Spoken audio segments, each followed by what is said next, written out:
तो अभी यहाँ से बिजनेस को ग्रो करने के लिए, हाँ अभी 4-5 लाख रुपया महीने का ऑलरेडी बिजनेस हो रहा है, इसको स्केल अप करने के लिए क्या करोगे, क्या आइडिया अभी है? आप जितना बना रहे हो उतना सारा बेच पा रहे हो? पूरा बेच देता हूँ। एक महीने में कितने किलो चिप्स बेच लेते हैं अभी? 1.5 से 2 टन चिप्स बेच लेते हैं। एक महीने में? यस, लूज वाह। क्वांटिटी में। अगर ये फंडिंग मिल जाती है तो आप एक महीने में कितना बनाने की इच्छा रखते हैं? हर मंथ 5 से 10 टन का सेल्स हो, इसी टारगेट पे हम काम करेंगे। और ये जब 1 से 2 टन बना लेते हैं तो घर में कितना बचता है प्रॉफिट?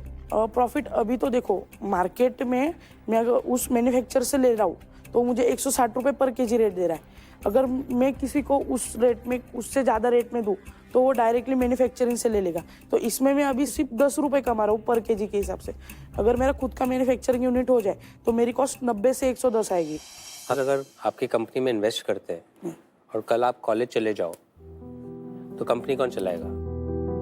सर मुझे 100% मेरे बिजनेस को ही देना है। मुझे समझा है कि मैं कॉलेज करूँगा तो किसी का नौकरी बनूंगा।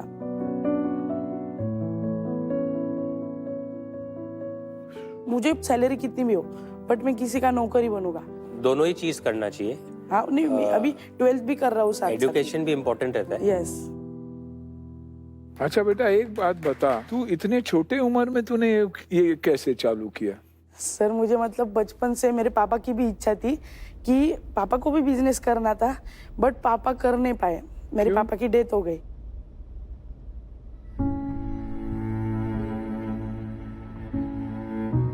और फिर पापा को मुझे बिजनेसमैन बनाना था तो मेरे मन में फिट हो गया था कि मुझे बिजनेस ही करना है आगे चल के।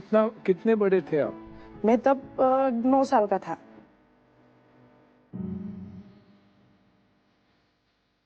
मी त्याची आजी आहे, माझे नातू आहे. वडील नसल्यामुळे घरची परिस्थिती त्याच्याकडनं पावले गेली नाही. म्हणून माझे नातू मी करीन आई बिझनेस कस करीन आजी म्हणून शिकायचे नाही म्हणता की आई मला पावत नाही घरातले फजिता म्हणून. माझे वडील असते तर आम्ही शिकलो असतो पण माझ्या नातूंची इच्छा आहे की मी बिझनेस करेन, मोठं होईल. मला 100% गॅरंटी आहे की दादा त्यांना सपोर्ट करतील. ही हात जोडून विनंती आहे.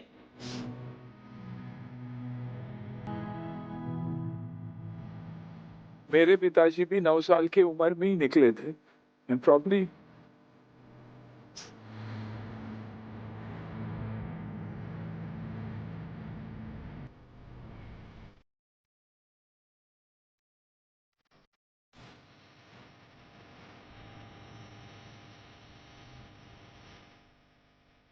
सपना बड़ा हो सकता है, सपना छोटा हो सकता है, बिजनेस बड़ा हो सकता है, बिजनेस छोटा हो सकता है, बट आप दोनों ने जो हिम्मत दिखाई है वो कभी छोटी नहीं हो सकती।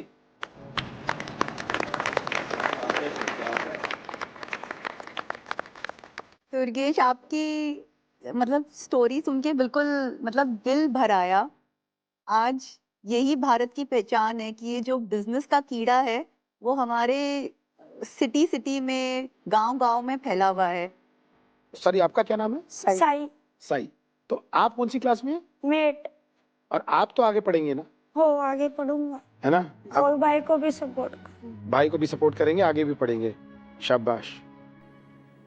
तो अभी यहाँ से बिजनेस को ग्रो करने के लिए, हाँ अभी 4-5 लाख रुपया महीने का ऑलरेडी बिजनेस हो रहा है, इसको स्केल अप करने के लिए क्या करोगे, क्या आइडियाज है? हम इसको सप्लाई बढ़ाएंगे और इसको मार्केटिंग करेंगे। हमारा लूज क्वांटिटी में भी सप्लाई बढ़ेगी। और हमको सबसे बड़ी चीज़, अभी मैं आपसे फंडिंग लेने आया हूँ पर सबसे बड़ी चीज़ आपसे मुझे मेंटरशिप और गाइडेंस चाहिए। क्योंकि मुझे मेरा जो प्रोडक्ट है डी-मार्ट, स्मार्ट बाजार, मॉल्स और छोटी छोटी दुकान से लेकर बड़े मॉल तक, क्विक स्टोर हो गया, ऐसे मुझे प्लेटफॉर्म पे हमारा प्रोडक्ट लॉन्च करना है। जैसे मैंने डॉक्टर विलियम सर से सीखा है, better quality and cheapest rate. अभी मैंने इनका इंस्टाग्राम खोला है, भाई जी के 50,000 फॉलोअर हैं और एक रील है जो 2.5 मिलियन क्रॉस करी हुई है। तो ऐसा नहीं है, मार्केटिंग भी बंदे ने सीख ली 18 साल की उम्र में। It is awesome यार। 70 to 80% बिजनेस इंस्टाग्राम से। बहुत अमेजिंग है, 50,000 फॉलोअर आसान नहीं होता। Very good. मुझे ऐसे लग रहा है तेरे इंस्टाग्राम रील से ज्यादा पैसा कमाएगा नहीं, business मेरे से। भी 4,000 फॉलोअर्स है, कोई कम नहीं है। ये जो अभी पैसा रेस कर रहे हो उसके तहत एग्जैक्टली क्या करोगे?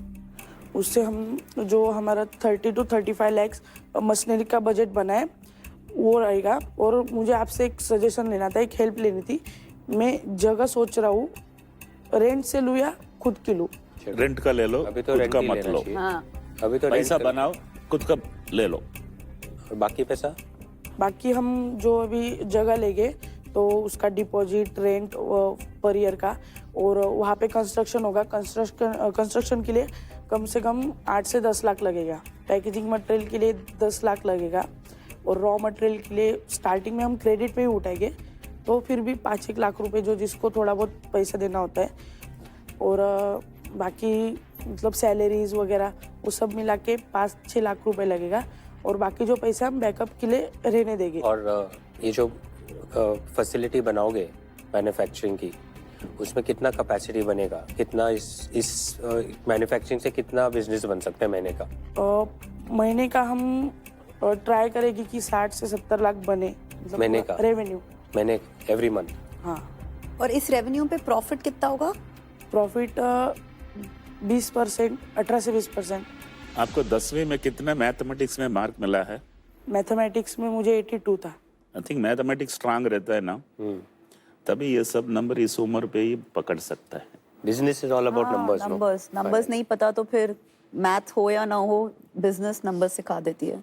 ऐसा 2 तरीका की बिजनेसमैन होता है। एक को बनाना आता है, बेचना नहीं आता है। दूसरे को बेचना ही आता है, बनाना नहीं आता है। अगर आपकी स्किल सिर्फ बेचना है, अब बैठ के बनाओ मत। बल्क ऑर्डर दे दो। जो खरीदी के प्राइस होता है ना, बल्क ऑर्डर देने से, एडवांस पेमेंट देने से बहुत कम रेट में मिलते हैं। उसको एक्सप्लोर करो। सिर्फ आप अपना इंस्टाग्राम और किसी का जो भी इन्फ्लुएंस है सबका इंस्टाग्राम यूज करके बेचो। बेचने के लिए जिसको स्किल होता है ना, वो ही बड़ा बनता है। बनाने वाला का ज्यादा कुछ मिलता नहीं है। ये मेरा इनपुट से समझो। मैं एक एडवाइस दूंगा, पढ़ाई में कॉम्प्रोमाइज करके बिजनेस नहीं बनाना है, और बनाना है। अब तो बनाना चिप बना रहे ना, बनाना है तो एजुकेशन में भी बड़ा बनना है, और इसमें फोकस देना है, लेकिन उसकी कॉम्प्रोमाइज में ये नहीं कर सकते हैं। राइट? मैं थोड़ा सा वेलमुनी सर आपसे एक थोड़ा सा इस पॉइंट पे डिसएग्री करूंगी। आज उसके पास पढ़ाई और बिजनेस के बीच में चॉइस नहीं है। आज वो बिजनेस इसीलिए कर रहा है क्योंकि घर उससे चल रहा है। मेरा भी वैसा ही स्थिति था जी, लेकिन पढ़ाई नहीं छोड़ा। 12वीं एडमिशन के लिए भी पैसा नहीं था। तो देखो भाई साहब, जब भी वो आपको बड़ा जीत मिलेगा।